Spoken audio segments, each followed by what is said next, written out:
Hey YouTube, we're going to talk about a really central concept when it comes to factoring polynomials, and that's what we call the factor theorem.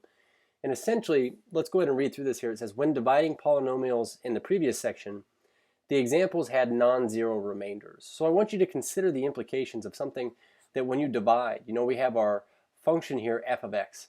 And when we divide f of x by our divisor, which is this other polynomial here, we get this quotient of x, and then we add on the remainder here.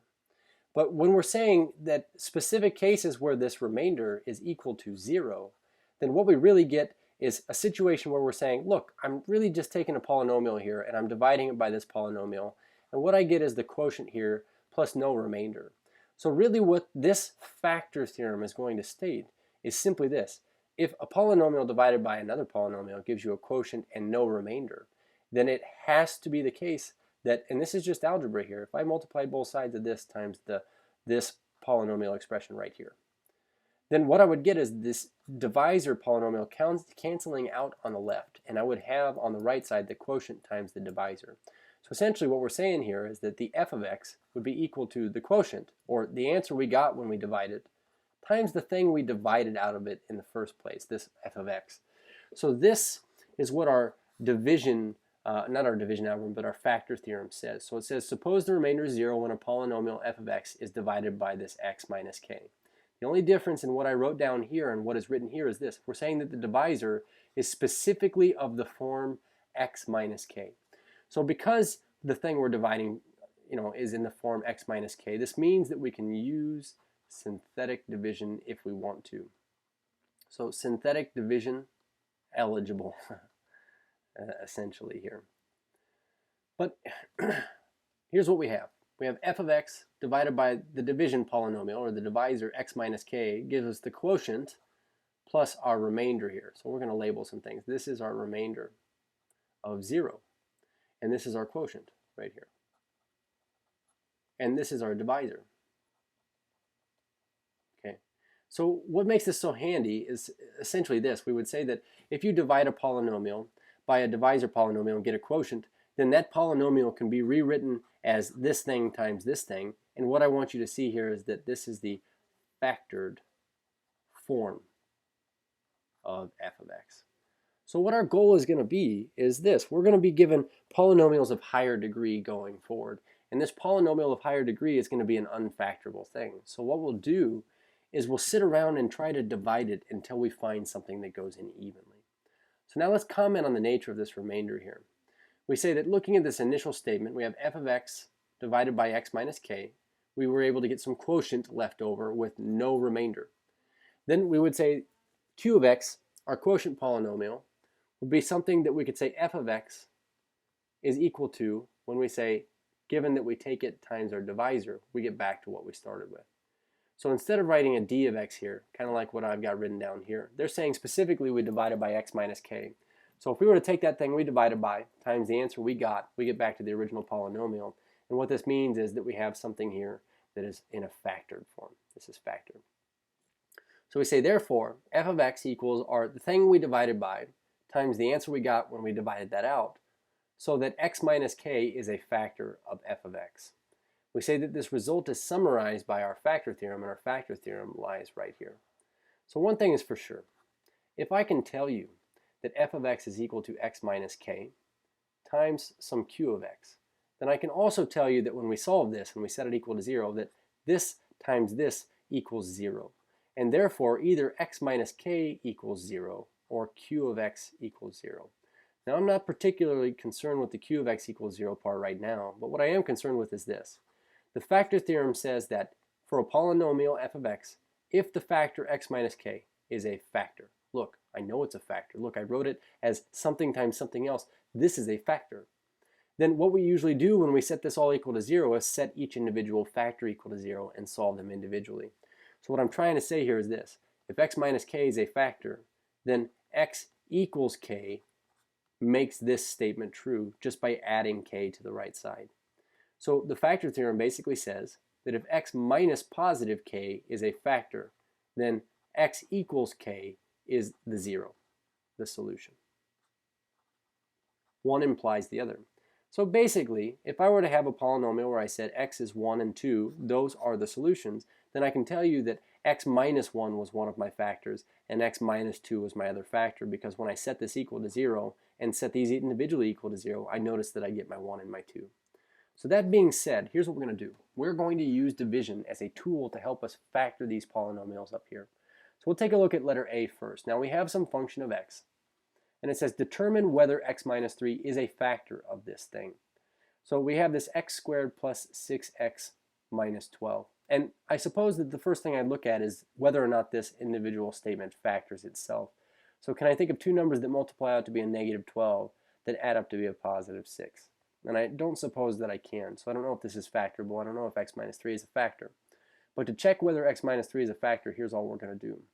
We're going to drop in our coefficients from our dividend, which is this right here, 1, 6, and negative 12.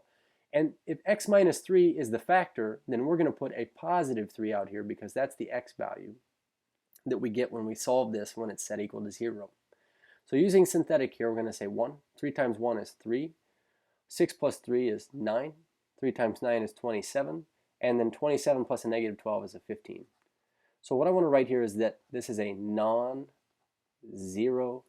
remainder. And if that is a non-zero remainder, basically what that means is that this is not a 0. And if that's not a 0, then x minus 3 is not a factor. So to explain, is this a factor, we would say that x minus 3 is not a factor because it left a remainder that did not equal 0, didn't equal 0. Remember, if you're a factor, then you go in evenly. So for letter B here, let me kind of try to blockade all this off here. We say letter B, determine whether x plus 3 is a factor of this. Now, geez, I can't even check to see if this factors into x plus 3 times anything right now. We're going to have to use division. So the good news is we can use synthetic division. Our divisor is that form x minus k. So we'd say on the outside we're going to put a negative 3 to go with this factor x plus 3. And on the inside we have 2x to the fourth, 10x to the third, 11x squared, negative 1x to the first, and 6 constants. So we're running right down through this thing. We say carry down the 2. Multiply, we get negative 6. Adding these, we get positive 4.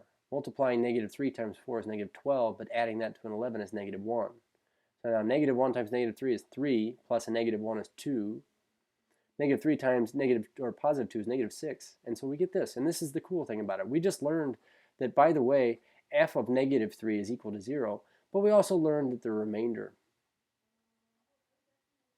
equals 0. So because of this, we would say that x plus 3 is a factor of f of x because it went in evenly when we divided its 0 out. So for this last example, what we're going to do is this. I really said I want to use division as a tool to factor things. So here's what I'm going to tell you going into this. I'm going to tell you that x minus 2 straight up is a factor of this 4th degree polynomial that otherwise I wouldn't know how to factor. But because I know that x minus 2 is a factor, then I know that x equals 2 is a 0. And if that's true, then when I plug that into my function, I should get a y value of 0. Or look at it this way, when I divide by x minus 2 here, I should get a 0 remainder in this. Okay. So what we're going to do is we're going to drop in all of our coefficients here. We have 1x to the fourth, negative 2x's to the third, 0x's to the second, 1x to the first, and negative 2 constants.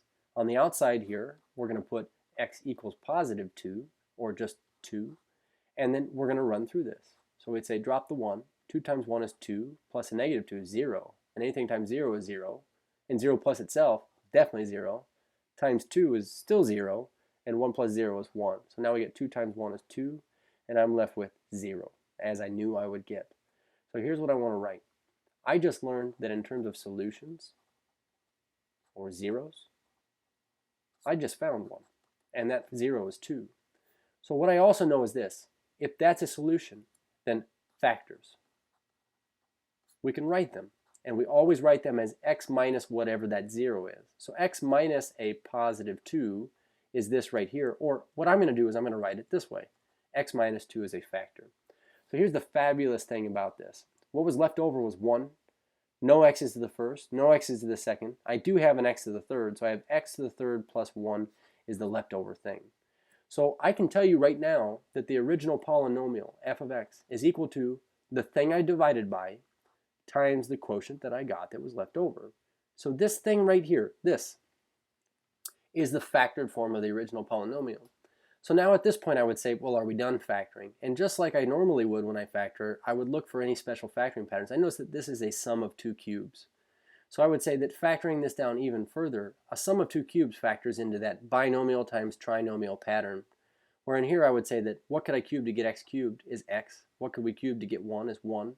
This will be a plus because that's a plus.